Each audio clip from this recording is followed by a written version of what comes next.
Today I got to interview with Ryan Hollingsman, and it was a really great interview. Not only is he really talkative and easy to talk to, but he's also just a really interesting guy. He is really good on the field. You know, he scored a goal at the last game, but then he also has some interesting facts about him outside of soccer, like building a church with his family and things like that. So it was really good talking to him and finding out more about him. Okay, Ryan, so just walk us through what practice was like today. Practice was intense today. We got after it. I think coming back from the weekend, trying to get ready for Seattle, the first day yesterday, you kind of take it a little bit easier and trying to just get your body back into it, trying to kind of run out some of that soreness that you have. And then today, we just get after it. So we had a couple guys getting into it, a couple shows, but that's part of the game, and that's what we like to see, so it was good. So when you say getting into it, like what is the dynamic like for this team? Well, I mean, that's part of it. Everybody out here is so competitive, and so you put a ball in front of them, and there's two guys fighting for it. They want the ball, and if the other guy's in the way, they're going to go through them or try to get there any way they can. And so, yeah, that's all it is. It just comes down to us being competitive and wanting to win. How do you think this team is working as far as getting the next win at this game on Saturday?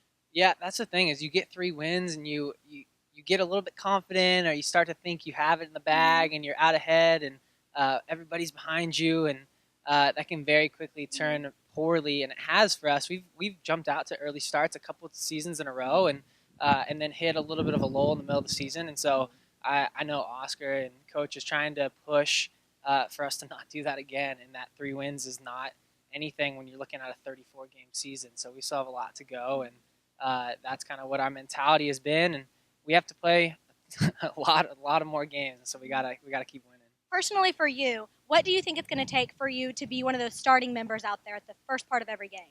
Gosh, that's such a good question. I think just keep doing what I'm doing, and it's hard for me because I think I've done things to get a starting spot, and I just need to continue going, keep getting assists, keep getting goals, keep proving that I deserve to play, and when I get my chance, do well. So yeah, I'm just going to stay positive and get excited about any minutes I can get, whether it's off the bench or a start, and hopefully convince the coaches, convince the team I deserve to be out there. So.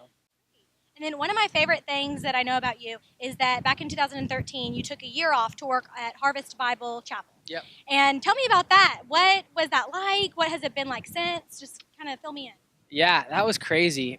It was amazing. It was such a blessing being there. And it's my oldest brother who's actually the pastor of that church. So, I mean, really near and dear to my heart, and something I wanted to be a part of. But in terms of soccer, getting back into soccer after that, it was such a struggle and so frustrating. And every time you touch the ball, I'm like, man, I used to be so good at doing this or doing this, and I can't even do it now. And so there were many times it's like, I don't know if I'm ever going to get my legs back or get back to that confidence that I once had. And so it took a long time, but I, even to this day, don't regret it at all. And I miss the church like crazy.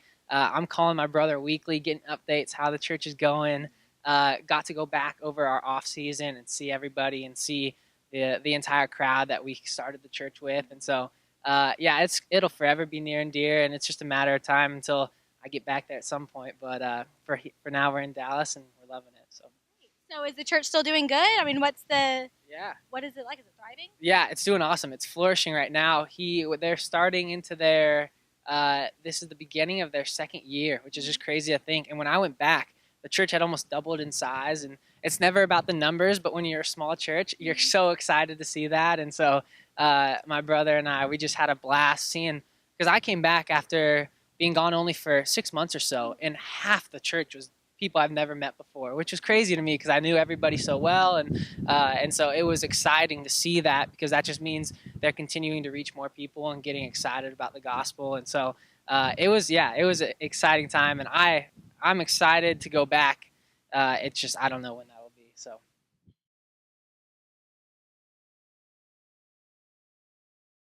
I do know that you look up to Tim Tebow. I read that he was one of your biggest inspirations. What do you like about him, and how do you see yourself in the same position? Yeah, I think for sure his faith, for sure he's a great athlete, and his faith is important to him, and he makes that known.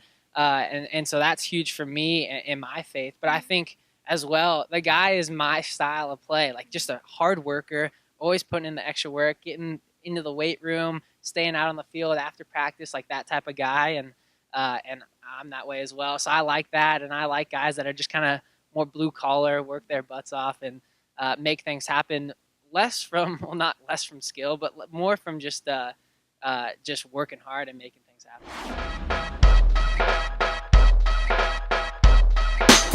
I think that the most interesting thing about Ryan was just how humble he was.